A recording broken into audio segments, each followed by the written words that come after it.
Present క్లాస్లో topic ఏంటంటే మనకి what does the business to government mean, difference between business and government. అంటే ప్రభుత్వంతో బిజినెస్ ఎలా చేస్తాం, అలాగే బిజినెస్కి గవర్నమెంట్కి ఉన్న వేరియేషన్ తేడా ఏంటి. ఫస్ట్ ఆఫ్ ఆల్ అంటే డెఫినేషన్ చెప్తున్నా అన్నమాట. Business to government is a business model that refers to business selling products, service or information to the government or government agencies. అంటే బిజినెస్ టు గవర్నమెంట్ అంటే ప్రభుత్వంతో మనం బిజినెస్ చేయడం. ఈ బిజినెస్ ఏంటంటే మనకి సెల్లింగ్ ప్రొడక్ట్స్ అండ్ సర్వీసెస్, మన వస్తు సేవల్ని ప్రభుత్వానికి కానీ ప్రభుత్వ ఏజెన్సీకి కానీ సేల్ చేయడం అన్నమాట. Business to government network or models provide away business or bid government. అంటే గవర్నమెంట్ ఏం చేస్తుందంటే కొన్ని బిడ్లు ఇస్తామాట. బిడ్లు అంటే ఏంటి?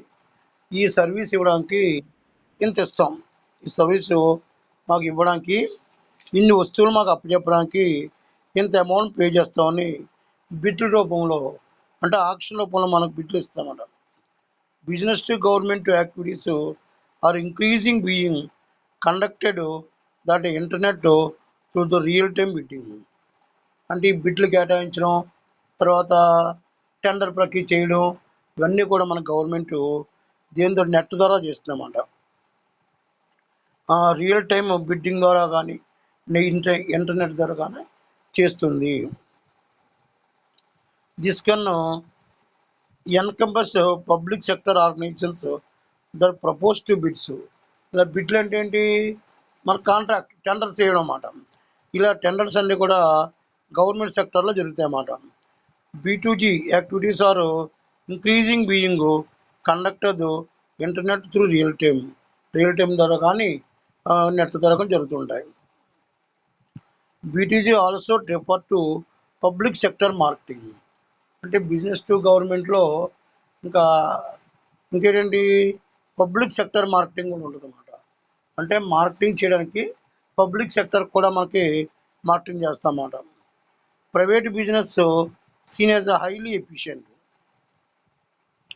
ప్రైవేట్ బిజినెస్ ప్రైవేట్కి వాళ్ళకి వ్యాపారం చేయడం చాలా ఎఫిషియెంట్గా, చాలా సమర్థవంతంగా చేస్తుంటాం.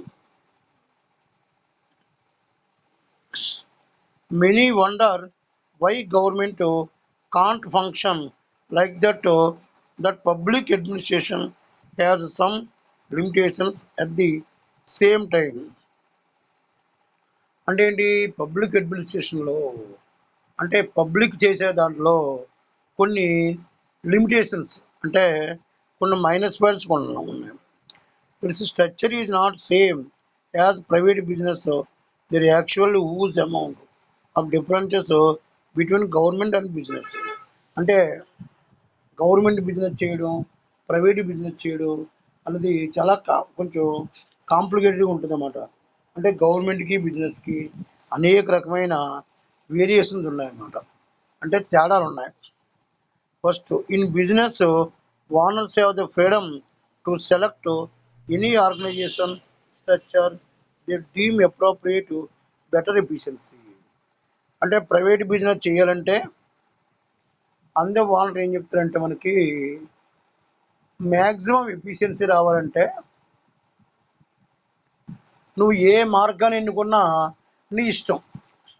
అంటే మన ఇష్టమైన మార్గాన్ని మనం సెలెక్ట్ చేసుకుని అల్టిమేట్గా సంస్థకి లాభం తీసుకురావడంగా అలా ఉంటుందన్నమాట ప్రైవేట్ బిజినెస్లో. But some available options, bureaucrats, function matrix, division of virtues and so on. అంటే మన దగ్గర ఉన్న అన్ని రకాల మనం న్యూ టెక్నిక్స్ ఉపయోగించి టోటల్గా బిజినెస్కి ఎఫిషియెంట్గా చేయడం మనకి ఉంటుందన్నమాట, ఫ్రీడమ్ ఉంటుందన్నమాట. But business focus only few products and services. అంటే అప్పుడు బిజినెస్ ఏంటి? కొన్ని వస్తువులు మాత్రం చేస్తుంటాం. మరి government has focus more than 100 product and service. అదే గవర్నమెంట్ తీసుకున్నాం అనుకోండి, ఒక వస్తువు 2 వస్తువులు అనుకో 100 వస్తువులు 100 మించి వస్తువులు బిజినెస్ చేయాల్సి వస్తుందన్నమాట. అంచేత గవర్నమెంట్కి వేరు, బిజినెస్ వేరుగా ఉంటుందన్నమాట. మనం బిజినెస్ చేసేటప్పుడు మామూలు బిజినెస్ అయితే ఫ్రీడమ్ ఉంటుంది. అదే గవర్నమెంట్లో ఫ్రీడమ్ ఉండదు. ఎంచేత వాళ్ళు చెప్పిన ప్రకారం, వాళ్ళు చెప్పిన రూల్స్, వాళ్ళు చెప్పిన సిస్టమేటిక్లో చేయాలి. అదే ప్రైవేట్ లో చేసామనుకోండి, ఆ ప్రైవేట్ వాళ్ళు ఏం చేస్తాడు, నాకు లాభం కావాలి, నువ్వు ఏం చేస్తావు చేయంటాడు అన్నమాట. కాబట్టి ఆ విధంగా కొంచెం ఇద్దరికి ఇది వేరియేషన్ ఉంటుంది అన్నమాట. రెండోదంటే, in addition to selling product or services, business can raise money by issuing stocks, bonds and taking bank loans. అంతేకాకుండా వస్తువులు అమ్మాలంటే, ప్రొడక్షన్ సేల్ చేయాలంటే, సరే బిజినెస్ వాళ్ళు ఏంటంటే ప్రైజ్ మనీ, డబ్బులు పెంచుకుంటారు. ఎలాగా, స్టాక్ జారీ చేయడం ద్వారా, బాండ్స్ జారీ చేయడం ద్వారా, టేకింగ్ బ్యాంక్ లోన్స్ ద్వారా వాళ్ళ క్యాపిటల్ని రైజప్ చేసుకుంటారు అన్నమాట, పెంచుకుంటారు. But government main revenue source R tax and bonds. అదే గవర్నమెంట్లో రెవెన్యూ పెంచుకోవాలంటే కేవలం ట్యాక్స్ వేసి మాత్రమే, బాండ్లు జారీ చేసి మాత్రమే రెవెన్యూ పెంచుకుంటారు. It is too has to creation parts that can generate money with sales. అంటే మనీకి సేల్స్కి లింకప్ ఉంటుంది అన్నమాట. But they are less in number, అది తక్కువ సంఖ్యలో ఉంటుంది. Next, government has to right to set rules for the business. గవర్నమెంట్ ఏం చేస్తుంది, ప్రతి బిజినెస్కి కూడా ఒక రూల్స్, రెగ్యులేషన్స్, ఒక సిస్టమ్ విధానం పెడుతుంది. Business do not have the same right on the government. అదే ప్రైవేట్ బిజినెస్ వాళ్ళకి గవర్నమెంట్ ఆ రూల్స్ రెగ్యులేషన్ పెట్టలేదు అన్నమాట. They can only implement laws by lobbying. అంటే కేవలం కొన్ని చట్టాలు మాత్రమే ఇంప్లిమెంట్ తప్ప ప్రతి రూలు రెగ్యులేషన్ కూడా ప్రైవేట్ బిజినెస్ పెట్టలేదు అన్నమాట. ప్రైవేట్ బిజినెస్ ఎవరు పెట్టుకుంటారు, వాళ్ళే పెట్టుకుంటారు అన్నమాట. The main government officials are elected for 4 to 8 years and thus they have very limited amount of time to work on their goals. అంటే ఏంటి, ఒక పథకం, ఒక ప్రాజెక్టు, ఒక స్కీమ్ పెట్టినప్పుడు దానికి గవర్నమెంట్ ఆఫీసులు వేస్తుంది. వాళ్ళు ఏంటంటే 4 లేక 8 సంవత్సరాలు దాని పూర్తి దృష్టి పెడతారన్నమాట. కానీ ఆ టైం అయితే ఆ గోల్ సాధించడానికి సరిపోదన్నమాట. ఇంకా ఎక్కువ టైం పెట్టాలి, కానీ ఎక్కువ టైం గవర్నమెంట్ ఉంచదు. But business can have 25 years even unlimited amount of the time. అదే మామూలు ప్రైవేట్ బిజినెస్ అనుకోండి, వాళ్ళు ప్రైవేటు పెట్టిన ఆఫీసర్ని 20 సంవత్సరాలు అంతకన్నా ఎక్కువ ఆ ప్రాజెక్ట్ మీద ఉంచడం జరుగుతుంది అన్నమాట. అదే గవర్నమెంట్ అయితే 4 to 8 years మాత్రం ఉంచుతుంది అన్నమాట. Next difference, government makes laws under heavy pressure from sub committees, judiciary bench and interest groups. Business make laws without struggle. అంటే గవర్నమెంట్ ఉందనుకోండి, ప్రతిదానికి కూడా మనకి ఒక ప్రెజర్ ఎక్కువ ఉంటుంది. సబ్ కమిటీస్ ఉంటాయి, జ్యుడిషియరీ కమిటీ ఉంటుంది, ఇవన్నీ ఉంటాయన్నమాట. అదే బిజినెస్ అనుకోండి, కేవలం ఎటువంటి స్ట్రగుల్ లేకుండా, ఎటువంటి పోరాటం లేకుండా చట్టాలు, వాళ్ళు చిన్న చట్టాలు ఉంటుంది అన్నమాట. Government is always under the scanner of the media. అంటే ఎప్పుడూ కూడా మనకి ప్రభుత్వం మీడియా అండర్లో ఉంటుందన్నమాట. Thus the it is more transparent. ప్రతిదీ కూడా ట్రాన్స్పరెంట్గా ఉండాలి. The business have privacy and do not need to be transparent about what they do. అంటే ప్రతి దానిలో కూడా ట్రాన్స్పరెంట్గా పారదర్శకంగా ఉండాల్సిన అవసరం లేదన్నమాట. అదే గవర్నమెంట్ అయితే ప్రతి ఈచ్ అండ్ ఎవ్రీ ఐటెము ట్రాన్స్పరెంట్గా ఉంటుందన్నమాట, పారదర్శకంగా ఉంటుందన్నమాట. Government is always under pressure to fair with the public. ప్రభుత్వం ఎప్పుడు కూడా మనకి ప్రజలకు జవాబుదారీ ఉండాలన్నమాట. ప్రజల నుంచి ఎప్పుడు రెవల్యూషన్ వచ్చేస్తుందో, ఎప్పుడు వాళ్ళు తిరగబడతారో అని గవర్నమెంట్ ప్రతిదీ కూడా ఒక సిస్టమేటిక్, ఒక విధానం ప్రకారం తీసుకెళ్తుంది అన్నమాట. The business need to please mainly customers. అదే బిజినెస్ ఉందనుకో పబ్లిక్ సమానం చెప్పగలదు, వాళ్ళ కస్టమర్స్ని సంతోషపెడతామే ప్రధాన ఆశయం, బిజినెస్ తాలూకు ఆశయం. Decisions are usually slower in the government sector. అంటే గవర్నమెంట్ సెక్టర్లో నిర్ణయాలు ఇప్పుడు కూడా స్లోగా తీసుకుంటారు అన్నమాట, ఫాస్ట్గా ఇంప్లిమెంట్ అవ్వవు. In business they can be taken quicker. అదే మన ప్రైవేట్ బిజినెస్ ఉందనుకోండి, డిసిషన్స్ ఫాస్ట్గా తీసుకుంటారు, ఫాస్ట్గా ఇంప్లిమెంట్ చేస్తారన్నమాట. In government accounting is all about budget. గవర్నమెంట్లో అకౌంటింగ్ సిస్టమ్ ఏంటి, అంతగా బడ్జెట్ వేయాలి, బడ్జెట్ లేకుండా ఏ పని చేయరాలు. బిజినెస్ అకౌంటింగ్ ఇది mainly about the profit or loss. అంటే లాభమా నష్టం అని వీళ్ళు చూస్తారన్నమాట. In government sector the pay is less but jobs are mostly secured. గవర్నమెంట్లో మనకి చెల్లించే చాలా తక్కువ ఉంటుంది, కానీ జాబ్స్ మాత్రం సెక్యూర్గా ఉంటాయన్నమాట. అంటే జాబ్ సెక్యూరిటీ ఉంటుంది. In business sector they pay high but jobs are not secure. అదే ప్రైవేట్ సెక్టర్ ఉందనుకోండి, ప్రైవేట్ బిజినెస్లో గవర్నమెంట్ కన్నా ఎక్కువ శాలరీ ఇస్తుంది, కానీ ఎప్పుడు తీయద్దు చెప్పలేం. అర్థమైందమ్మా? గవర్నమెంట్కి ప్రైవేట్కి తేడా ఏంటి?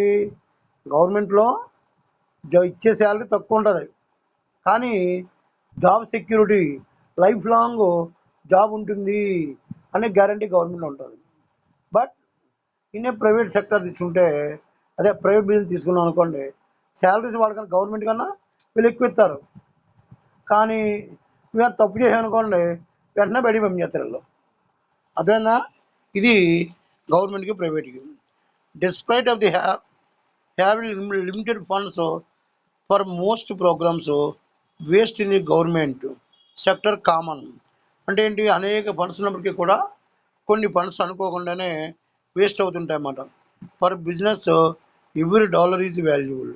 కానీ బిజినెస్లో ప్రతి రూపాయి ప్రతి డాలర్ కూడా valuable. Government laws are intentionally kept vague so that agencies can interpret and apply them to avoid variety of situations. అంటే ప్రభుత్వంలో అనేక రకమైన సిచ్యువేషన్స్ ఉంటాయి, ఆ సిచ్యువేషన్ ప్రకారం వెళ్ళాలి. Laws made by business are cleared and specific. అదే బిజినెస్లో తీసుకుంటే మనకి చట్టాలు చాలా స్పష్టంగా ఉంటాయి అన్నమాట, చాలా స్పష్టంగా ఉంటాయి. ఇది what is the business to government mean, difference between business and government. అంటే బిజినెస్ టు గవర్నమెంట్ అంటే ఏంటి, బిజినెస్కి గవర్నమెంట్కి ఉన్న తేడాలు ఏంటి, బిజినెస్కి గవర్నమెంట్కి ఉన్న తేడాలు ఏంటి, ఇవి చెప్తున్నాము. నెక్స్ట్ క్వశ్చన్ ఏంటంటే మనకి right about corporate event package. అంటే కార్పొరేట్ ఈవెంట్ ప్యాకేజ్ అంటే ఏంటి, కార్పొరేట్ ఈవెంట్ ప్యాకేజ్ అంటే ఏంటి? The corporate event package refers to whether it is a small executive meeting or large corporate function provide all necessities to the people. అదే corporate event meeting పెట్టినప్పుడు అది చిన్న meeting అయినా పెద్ద మీటింగ్ అయినా వాళ్ళకి కావలసిన అన్ని రకాల అవసరాలు, వాళ్ళకి అంగులన్నీ ఏర్పాటు చేస్తారన్నమాట. It includes the full day, half day meeting packages, evening function packages and expensive catering menu. అంటే అది డే అంతా ఫుల్గా ఉండొచ్చు, లేదా హాఫ్ డే మీటింగ్ ఉండొచ్చు, లేదా నైట్ మీటింగ్ ఉండొచ్చు. ఈ నైట్ మీటింగ్ కనుకండి, నైట్ వాళ్ళకి ఏం కావాలో అన్ని మెన్యూతో సహా అన్నీ కూడా ప్యాకేజ్ ఇస్తారన్నమాట. First one, the basic corporate event package includes. ఈ బేసిక్ కార్పొరేట్ ఈవెంట్ ఉందనుకో, దానికి ఏమి ఇస్తారు అని చూద్దాం. Hall rental including all tables, chairs setup as required. అంటే ఒక హాలు రెంట్ తీసుకొని అందులో చైర్స్, టేబుల్స్, అన్నీ కూడా మనకి ప్రొవైడ్ చేస్తారన్నమాట. ఒక హాల్ రెంట్ తీసుకొని ఆ రెంట్లో విత్ ఫర్నిచర్ అకామిడేషన్ ఫర్నిచర్తో సహా రెంట్కి తీసుకుంటారన్నమాట. తర్వాత reception sign in the table if required, అవసరమైతే స్టార్టింగ్లో ఒక రిసెప్షన్ కూడా పెడతారన్నమాట. Podium with microphone if required, అంటే పోడియం దగ్గర ఒక మైక్రోఫోన్ కూడా అవసరమైతే పెడతారు. తర్వాత ప్రొజెక్టర్ స్క్రీన్ ఇఫ్ రిక్వైర్డ్, ఏమన్నా ప్రొజెక్టర్ అని అవసరం అనుకోండి దాన్ని కూడా అరేంజ్ చేస్తారు. White linen and table cloths, pictures, ice, water, గ్లాసులు ఇవన్నీ కూడా ప్రొవైడ్ చేస్తారన్నమాట. అది కార్పొరేట్ మీటింగ్ చిన్నదైనా పెద్దయినా మీటింగ్ ఫార్మాలిటీస్ అన్నీ కూడా సమానంగా ఏర్పాటు చేస్తారు. ఇక morning half day corporate event package is include everything in the basic corporate meeting package, but also ads from the morning breakfast arrangement to lunch. అదే మార్నింగ్ కార్పొరేట్ మీటింగ్ పెట్టాం అనుకోండి, పైన ఎలా చెప్తామో అవన్నీ ఏర్పాటు చేసి మార్నింగ్ మళ్ళీ బ్రేక్ఫాస్ట్ పెడతారు, ఈవినింగ్ లంచ్ అదే మీటింగ్ అదే లంచ్ కూడా ప్రొవైడ్ చేస్తారు అన్నమాట. లంచ్ కూడా ప్రొవైడ్ చేస్తారు. Afternoon half day corporate events include everything basic corporate meeting package, but also adds afternoon lunch, evening coffee break. అంటే ఏంటి, అదే ఈవినింగ్ మీటింగ్ పెట్టారనుకోండి, ఈ మార్నింగ్ బేసిక్ మీటింగ్ కావాల్సిన అన్నీ కూడా ప్రొవైడ్ చేస్తూ ఈవినింగ్ ఒక టీ బ్రేక్లో ఏమో కాఫీకి అరేంజ్ చేస్తారు. ఆఫ్టర్ మీటింగ్ అయిన తర్వాత డిన్నర్ కూడా, అంటే లాస్ట్ నైట్ మీల్స్ కూడా ప్రొవైడ్ చేస్తారన్నమాట. అదొకటి. Next full day corporate meeting, అంటే డే అంతా మార్నింగ్ నుంచి ఈవినింగ్ వరకు కూడా కార్పొరేట్ మీటింగ్ ఉందనుకోండి, అప్పుడు ఏం జరుగుతుంది. Full day corporate meeting package is ideal for next board of directors meeting less than the trade shows, sales meetings or convention. అదే ఫుల్ డే మీటింగ్ అంటే మనకి అది బోర్డ్ ఆఫ్ డైరెక్టర్ మీటింగు, తర్వాత trade shows, sales meeting or convention meeting, and it includes everything from the basic corporate meeting package, but also ads morning coffee, breakfast, features to the evening refreshments. అంటే ఈ basic corporate meets అంటే first వేరా చెప్పాం కదా, first వేరా చెప్పిన అన్నీ ఉంటూ, అంటే ఫస్ట్ వేరాలో ఏం చెప్పుకున్నాం, అవన్నీ ఉంటాయి. అవన్నీ ఉంటూ మళ్ళీ మార్నింగ్ ఏమో టిఫిన్ ప్రొవైడ్ చేస్తారు, ఈవినింగ్ ఏమో స్నాక్స్ ప్రొవైడ్ చేస్తారు, ఆ లంచ్ ఈవినింగ్ రిఫ్రెష్మెంట్ కూడా ప్రొవైడ్ చేస్తారు అన్నమాట. Evening corporate event meeting includes the everything from the basic corporate meeting package. అది ఈవినింగ్ ఉందనుకో, కార్పొరేట్ మీటింగ్ ఏవేది కావాలో అవన్నీ ప్రొవైడ్ చేస్తారన్నమాట. అవన్నీ ప్రొవైడ్ చేస్తూ, but also ads full decorations with lights to the management of the musical party with dances. అంటే musical parties, dances ఇవి కూడా పెడతారన్నమాట, ఇవి కూడా పెడతారు.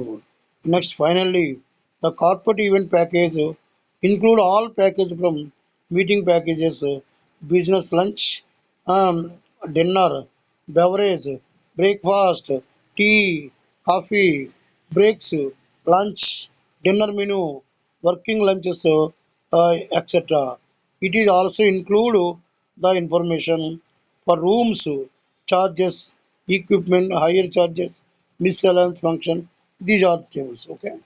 ఇవన్నీ కూడా ఏంటిది, write about the corporate event package. అంటే కార్పొరేట్లో ఒక ఈవెంట్ జరగాలంటే ఈ ఖర్చులన్నీ కూడా ఎవరు పే చేస్తారు. అదే గవర్నమెంట్ పెట్టింది అనుకోండి, గవర్నమెంట్ బేర్ చేస్తుంది. ప్రైవేట్ వాళ్ళు పెట్టారనుకోండి, ప్రైవేట్ మేనేజ్మెంట్ బేర్ చేస్తుంది అన్నమాట. అంటే ఏవైనా ఇవన్నీ చేయవలసిందే. అది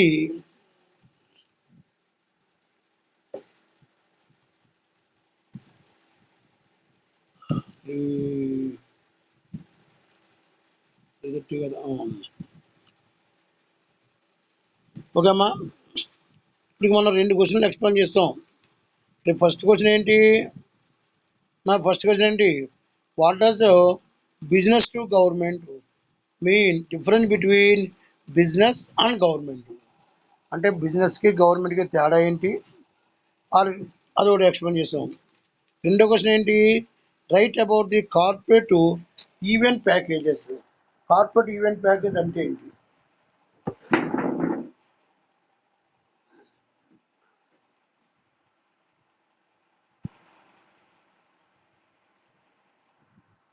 అమ్మా, కార్పొరేట్ ఈవెంట్ ప్యాకేజ్ అంటే ఏంటి అది ఎక్స్ప్లెయిన్ చేస్తాం. Next write about staffing or staff events అంటే సిబ్బందికి ఎటువంటి ఈవెంట్ ఏర్పాటు చేస్తారు, ఆ స్టాఫ్కి ఈవెంట్కి ఎలా ఖర్చు పెడతారు. And event of staff member is someone helps prepare venue so for occasions such as the concerts, sporting events, plays, trade shows, other types of live events. And అదే స్టాఫ్కి అయితే ఆటలాడించుకోవడం అని, తర్వాత ట్రేడ్ షోస్, తర్వాత అదర్ టైప్ ఆఫ్ లైవ్ చెప్పేది live ఇవ్వడం చేస్తుంటారు అనమాట. They may work in a variety of possible such as concession workers, users, ticket takers, security personnel అంటే అనేక రకమైన కన్సెషన్ కూడా ఇవ్వడం జరుగుతుంది అన్నమాట. Staffing of an event is a diverse as the event itself. As the event itself, adequate staffing depends on the number of guests anticipated to attend event employed to handle multiple task events. అంటే ఏంటి? Number of persons ఉంటాయి, multiple task events ఉంటాయి. Staffing required the following things. స్టాఫ్కి ఈ కింది అవసరం అవుతాయి అన్నమాట. ఈ కిందివి అవసరం అవుతాయి. Staffing encompasses individuals such as servers. స్టాఫ్కి ఖచ్చితంగా సర్వర్స్ అంటే అసిస్టెంట్స్ కావాలి.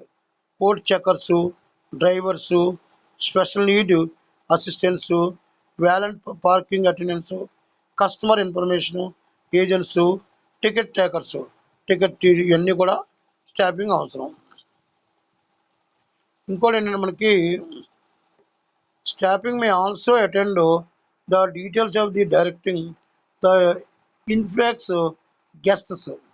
అంటే ఏమైనా గెస్ట్లు వచ్చారనుకోండి, ఆ గెస్ట్లని ఆదరించడానికి కావాలి. Positioning of the booths and the vendors. ఎవరన్నా సేల్స్ మ్యాన్ అమ్మేవాడు వచ్చినా వాళ్ళని ఇన్వైట్ చేసుకోవడానికి కూడా కావాలి. అటెండింగ్ నర్సరీస్, ఆ నర్సరీకి అటెండ్ అయ్యన్నా వాళ్ళు కావాలి. Assisting guest speakers, delivering the supplies during the event and containing litter. అంటే ఏదైనా ఈవెంట్ జరిగినప్పుడు అసిస్టెంట్స్ కావాలి. Additional staff may be need to set up tables, arrange chairs for reading and occasion assistant to decorating committee staff. అంటే స్టాఫ్కి ఏం కావాలి? అడిషనల్గా staff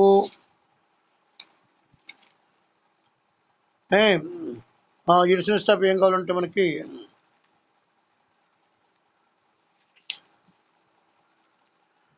additional staff దేనికి కావాలి?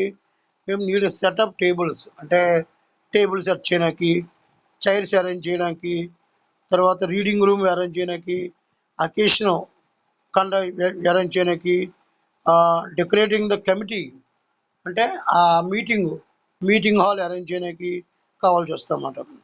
The roles of the staff are relevant upon the event itself. అంటే ప్రతి staff యొక్క పాత్ర ఉంటుందన్నమాట. The variety of service needed to provide at least experience for event guest. అంటే అందులో కనీస అనుభవం ఉన్న అనుభవజ్ఞుని పెట్టుకుంటారు. Many services are contracted for the event. అంటే అనేక సర్వీస్ను కాంట్రాక్ట్ పద్ధతిలో తీసుకుంటారు అన్నమాట. Such as caterers, chair table rentals, florist, ticketing agents, and the event venues location. It's a commodity provides personal handle the respective service coming under the type of the staff events అన్నమాట. అంటే ఇవన్నీ కూడా stop. So ఇప్పుడు question ఏంటి, right about the staffing or staff events. Right about the staffing or staff events. Staff events ఉంటాయన్నమాట. ఇప్పుడు 3 question idea ఉందమ్మా?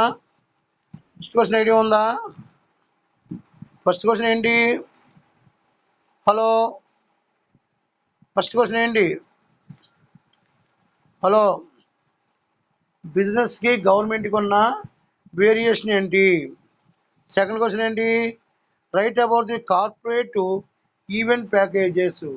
అంటే కార్పొరేట్ మీటింగ్ పెట్టినప్పుడు, కార్పొరేట్ ఈవెంట్ కండక్ట్ చేసినప్పుడు వాళ్ళకి ఎటువంటి సదుపాయాలు, ఎటువంటి ఫెసిలిటీస్, ఎటువంటి అరేంజ్మెంట్స్ కల్పిస్తారు? Second question. Third question, right about the staffing or staff event. Staff event జరిగినప్పుడు వాళ్ళకి ఎటువంటి ప్రొవైడ్ చేస్తారు? ఇది థర్డ్ క్వశ్చన్. 3 క్వశ్చన్లు ఎక్స్ప్లెయిన్ చేయను. ఇంకో క్వశ్చన్ ఎక్స్ప్లెయిన్ చేయనా మరి? హలో,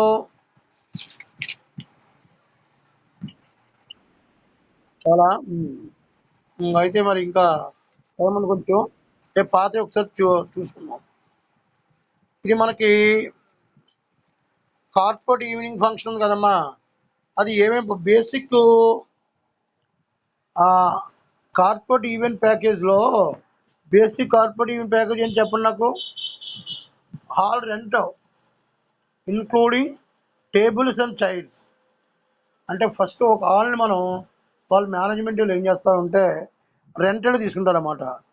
సెటప్ రిక్వైర్డ్, అందులో టేబుల్స్, చైర్స్ ఉండే హాల్ నోటి అంటే దాంతోపాటు తీసుకుంటారు వాళ్ళు. సెకండ్ ఏంటి, రిసెప్షన్ ఇన్ ది టేబుల్. అంటే ఒక ఆ టేబుల్ పెట్టి ఆ టేబుల్ దగ్గర రిసెప్షన్ పర్సన్ పెడతారు. తర్వాత పోడియం ఇన్ మైక్రోఫోన్, పోడియం పెట్టి అక్కడ మైక్రోఫోన్ సెట్ చేస్తారు. Projector screen if required, projector screen కూడా పెడతారన్నమాట. తర్వాత వైట్ లినియన్ టేబుల్ క్లాత్. అంటే టేబుల్ మీద వైట్ క్లాత్ వేస్తారు కదా, మనం చూసారా పెద్ద పెద్ద కాన్ఫరెన్స్ పెట్టినప్పుడు అక్కడ చీఫ్ గెస్ట్లు ఎవరిని వచ్చారంటే వైట్ క్లాత్ వేసి దాని ఫ్లవర్ బుక్లు అవి పెడతారంటారు అన్నమాట. అవి పెట్టాలి. తర్వాత pad of the note papers, ఒక ప్యాడ్ అంటే అక్కడ ఉన్న ఇంపార్టెంట్ ఫైల్స్ చిన్న రాసి పెడుతుంటారన్నమాట. అది ఫస్ట్ పాయింట్. ఈ మార్నింగ్ హాఫ్ డే పెట్టామనుకోండి, మార్నింగ్ హాఫ్ డే అయితే ఏం పెట్టాలి, పై ప్యాకేజ్ అన్నీ కల్పిస్తూ, పై ప్యాకేజ్ అంటే ఈ 1వ పాయింట్లో చెప్పిన అన్ని రకాల ఫెసిలిటీలు ప్రొవైడ్ చేస్తూ ఇంకేం పెడతారంటే మార్నింగ్ టిఫిన్కి కొంత బ్రేక్ఫాస్ట్ అరేంజ్ చేసి, మార్నింగ్ బ్రేక్ఫాస్ట్ అరేంజ్ చేసి మీటింగ్ అయిన తర్వాత మధ్యాహ్నము అంటే మిడ్ డే మీల్స్ ప్యాకేజ్. అంటే ఏంటి, మార్నింగ్ బ్రేక్ఫాస్ట్ ప్రొవైడ్ చేస్తారు, ఈవినింగ్ ఆఫ్టర్ 12 తర్వాత లంచ్ కూడా ప్రొవైడ్ చేస్తారన్నమాట. అది morning half day. Afternoon half day అంటే బేసిక్ ఫెసిలిటీని ప్రొవైడ్ చేస్తూ టీ బ్రేక్లో ప్రొవైడ్ చేసి తర్వాత లంచ్ కూడా ప్రొవైడ్ చేస్తారన్నమాట. ఆఫ్టర్నూన్ అంటే ఆఫ్టర్ 8 లంచ్ కూడా ప్రొవైడ్ చేస్తారు. ఇదేంటి, బేసిక్ నీడ్ చెప్పాను, మార్నింగ్ హాఫ్ డే చెప్పాను, ఈవినింగ్ హాఫ్ డే చెప్పాను. ఫుల్ డే కార్పొరేట్ మీటింగ్ ఉంటే ఫుల్ డే అంటే మార్నింగ్ 8 నుంచి ఈవినింగ్ 6 వరకు కార్పొరేట్ మీటింగ్ ఉందనుకో, ఏం చేస్తాం అక్కడ అంటే ఏంటి, ఇది మార్నింగ్ నుంచి ఉందంటే చాలా పెద్ద బోర్డ్ ఆఫ్ డైరెక్టర్స్ కానీ పెద్ద అఫీషియల్స్ మీటింగ్ అన్నమాట. ఈ మీటింగ్ మార్నింగ్ 8 నుంచి ఈవినింగ్ 8 వరకు కూడా ఎన్ని కావాలో అన్ని ఫెసిలిటీస్ అవసరమో అన్ని ఫెసిలిటీ కూడా మేనేజ్మెంటు ప్రొవైడింగ్ చేస్తామాట. అంటే మార్నింగు బ్రేక్ఫాస్ట్ మొదలెట్టి ఈవినింగ్ లంచ్ పూర్తయి ఆ లాస్ట్ రిప్రెజెంట్స్ అయ్యే వరకు కూడా ఈ మీటింగ్ తాలూకు అన్ని రకాల ఫెసిలిటీస్ కూడా మేనేజ్మెంట్ ప్రొవైడ్ చేయాలన్నమాట. ఈవినింగ్ కార్పొరేట్ ఈవెంట్ ఉందనుకో, ఈవినింగ్ కార్పొరేట్ అంటే బేసిక్ ఫెసిలిటీ ప్రొవైడ్ చేస్తూ లంచ్ టైం లంచ్ ప్రొవైడ్ చేయడం, లాస్ట్లో డెకరేషన్ లైట్స్ ప్రొవైడ్ చేయడం, తర్వాత మ్యూజికల్ పార్టీ పెట్టడం ఇవి కూడా ఉంటాయన్నమాట. ఇవి అది నెక్స్ట్ వన్ ఏంటంటే మనకి right about the staffing or staff events. అంటే స్టాఫింగ్ కానీ స్టాఫ్ ఈవెంట్స్ కానీ ఎలా ఉంటాయి. An event staff members is someone helps prepare venues or occasions such as concerned sporting events, plays, trade shows, or other types of live events. అంటే ఏంటి, staff కంటే ఇప్పుడు కూడా వాళ్ళు ఆటలు ఆడుకోవడం అని, తర్వాత అకేషన్ చూడడం అని, తర్వాత ప్లేస్ అంటే ఏదన్నా మంచి మంచి ట్రేడ్ షోస్, వ్యాపార షోస్ చెప్పడం ఇలాంటివి ఉంటాయి అన్నమాట. They may work in variety of positions such as concern stand workers, users, ticket takers, security person. అంటే ఏమేమి పర్సన్ కావాలి వాళ్ళకి, టికెట్ అవసరం టికెట్ తీసుకునే వాళ్ళు, స్టాండ్ వర్క్ చేసేవాళ్ళు, తర్వాత సెక్యూరిటీ పర్సన్ కావాలి. Staffing for an event diverse ఈ ద ఈవెంట్ ఇట్ సెల్ఫ్. అంటే స్టాఫ్ ఈవెంట్ ఉంటుంది. Staffing require the following things. స్టాఫ్కి ఈ కింది అవసరం అవుతాయి.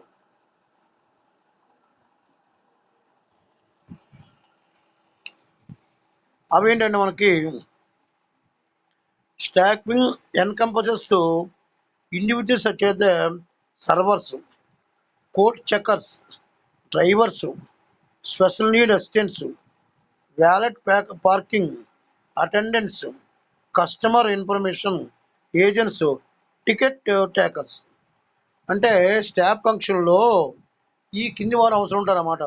ఎవరెవరు వాళ్ళు, సర్వీస్ చేసేవాళ్ళు, సర్వర్ అంటే సర్వీస్ చేసేవాడు, కోడ్ చెక్కర్స్ కోడ్ వేసుకొని ఆ కోడ్ చెక్ చేసేవాళ్ళు, తర్వాత డ్రైవర్సు, స్పెషల్ నీడ్ అసిస్టెంట్స్, ప్రత్యేక personal assistants, valet parking attendants, పిలిస్తే వచ్చేవాళ్ళు, ఇన్ఫర్మేషన్ ఇచ్చేవాళ్ళు, టికెట్ టేకర్స్. ఇవన్నీ కూడా స్టాఫ్కి ఉంటాయన్నమాట.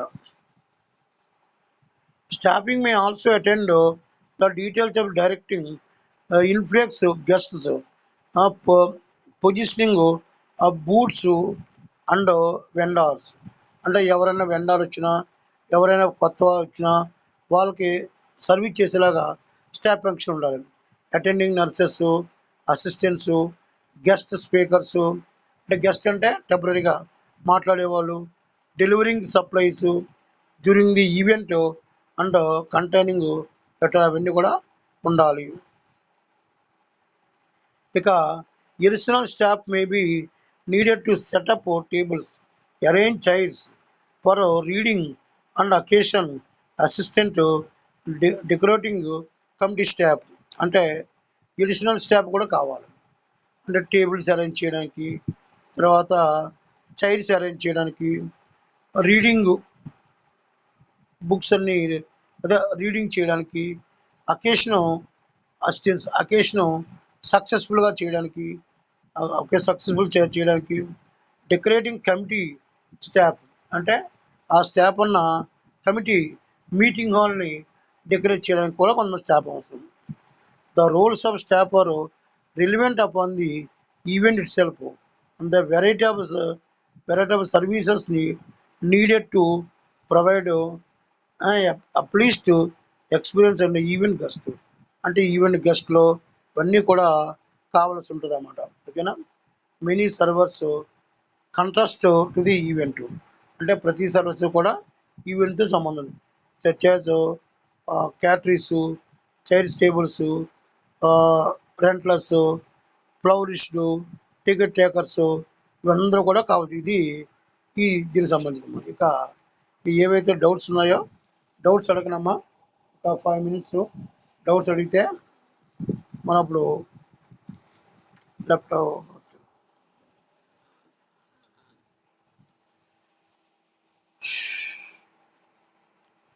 ఇది సబ్జెక్ట్ అంతా కూడా మీకు జనరల్ సబ్జెక్ట్ అమ్మా. అర్థమైందా? ఈ జనరల్ సబ్జెక్ట్లో ఈ టోటల్గా ఈవెంట్స్ అంటే కాన్ఫరెన్స్ ఎలా పెట్టాలి, బోర్డ్ ఆఫ్ మీటింగ్ ఎలా కండక్ట్ చేయాలి, తర్వాత ఎగ్జిక్యూటివ్ మీటింగ్ ఎలా కండక్ట్ చేయాలి, స్పీచ్ ఎలా డెలివర్ చేయాలి, స్పీచ్ ఎలా డెలివర్ చేయాలి, ఎలా మాట్లాడాలి, ఇవే ఉంటాయి మనం ముఖ్యంగా. అంటే మన యొక్క టాక్ వల్ల, మన యొక్క స్పీచ్ వల్ల 10 మందిని ఎలా ఇన్స్పైర్ చేయాలి, అంటే మన యొక్క పర్సనల్ స్కిల్ అండ్ టాలెంట్. చూడండి, ఒక వ్యక్తి స్పీకర్గా మాట్లాడారనుకోండి, చాలామంది అక్కడ కూర్చుని అతను చెప్పే మాటలు వినాలనిపిస్తుంది. కారణం ఏంటి? ఆ speaking worth, speaking talent, speaking talent అన్నమాట. కాబట్టి ఈ అమ్మా పవన్ బయట ఉన్నా చూడు. ఆ, నేను క్లాస్లో ఉన్నామ్మా. మౌనే ఈదిలో ఉంటాడు చూడమ్మా. హలో హలో అమ్మా. ఇప్పుడు అంతేత మనం ఈ స్పీచ్ అనేది ఇచ్చేటప్పుడు అది ఖచ్చితంగా మనం యాజ్ ఎగ్జిక్యూటివ్గా మనం మెసేజ్ డెలివరీ చేసేటప్పుడు అందులో రిలయబుల్ ఇన్ఫర్మేషన్ చెప్పాలన్నమాట. ఏది చెప్పాలమ్మా? రిలయబుల్ ఇన్ఫర్మేషన్ అంటే నమ్మదగిన చెప్పాలి. పాయింట్ టు పాయింట్ ఎక్స్ప్లెయిన్ చేయాలి. పాయింట్ టు పాయింట్ ఎక్స్ప్లెయిన్ చేసేందుకు మనం చెప్పాక మెసేజ్ వాడు మైండ్లోకి వెళ్ళింది అనుకోండి, వాడు ఖచ్చితంగా మనం చెప్పే మెసేజ్ని వింటాడు. అదే మైండ్లోకి వెళ్ళకుండా మనం మెయిన్ పాయింట్ చెప్పకుండా అలాగా సబ్ పాయింట్స్ అలా చెప్పామనుకోండి, ఇంకా మెసేజ్ మైండ్లోకి వెళ్ళదు. Most of the people not accept the your message. కాబట్టి మనం మెసేజ్ ఇచ్చేటప్పుడు ఎలా ఉండాలి? మనం పర్ఫెక్ట్గా ఉండాలి, ఫ్లూయెంట్గా ఉండాలి, యాక్చురస్ ఉండాలి. ఎలా ఉండాలమ్మా? యాక్చురస్ ఉండాలి, రిలయబుల్ ఉండాలి.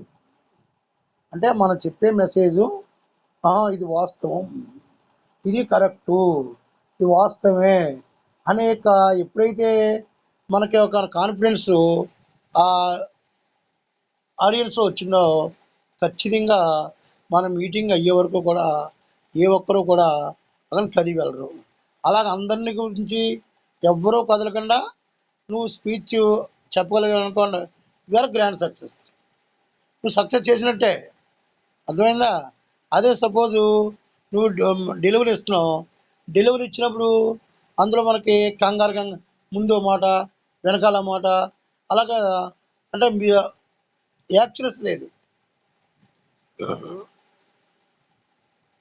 స్పీచ్లో యాక్చురసీ లేకుండా నువ్వు ఇచ్చినట్టు అనుకోండి, అప్పుడు నీ మెసేజ్ని నీ కింది వారు వినడానికి ఇష్టపడరు అన్నమాట. వినడానికి ఇష్టపడరు. మన అంచేత మెసేజ్ పాస్ చేసేటప్పుడు ఎప్పుడూ కూడా మన యాక్చువల్గా వాస్తవాలు రియల్గా మనం చూసుకోవాలి. రిలయబుల్ ఇన్ఫర్మేషన్ చెప్పాలి. రిలయబుల్ అంటే నమ్మదగిన సమాచారం చెప్పాలి, నమ్మదగిన చెప్పాలి. ఇంకా సింప్లిసిటీగా ఉండాలి. సింప్లిసిటీ అంటే సింపుల్గా ఉండాలి, అర్థమయ్యే రీతిలో ఉండాలి, రిలయబుల్ ఇన్ఫర్మేషన్ చెప్పగలగాలి. చెప్పగలిగితే ఆటోమేటిక్గా ఇప్పుడు ఆ మీటింగ్ అంటూ ఈ కంట్రోల్ అంటలో సక్సెస్ఫుల్గా వింటారన్నమాట. ఓకేనా? ఇంకేంటి? ఓకే, ఇంకేమైనా డౌట్లు చెప్పండి. మా మౌని అప్పుడు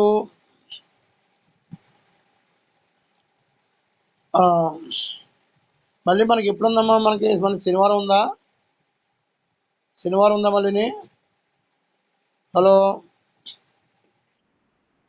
అలా శనివారం ఉందా? తర్వాత ఇంకా కాదు, వెయిట్ చేయండి. శనివారం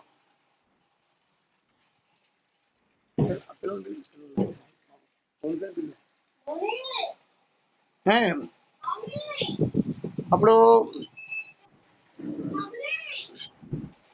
మనకి ఇప్పుడు ఏంటంటే మనకి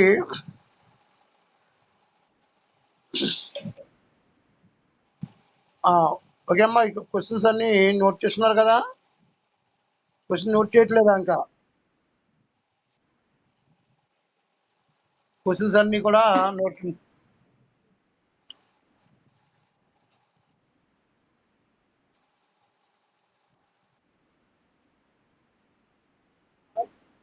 అమ్మా పెట్టామ్మా. తీసావా తీయలేదు ఇంకానే? తీసావు కదా, ఓకే ఓకే. ఏం ఇంకా నలుగురు రాలేదు, ఇంకా 8 నలుగురు కదా మనకి. నలుగురు రావాలి, నలుగురు ఒక రోజు వస్తాం, ఒక రోజు రావట్లేదు.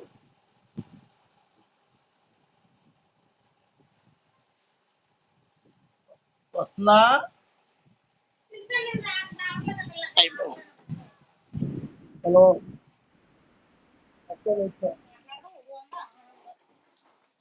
క్లోజ్ చేసేనా? క్యాన్ చేస్తాను చూడు నువ్వు.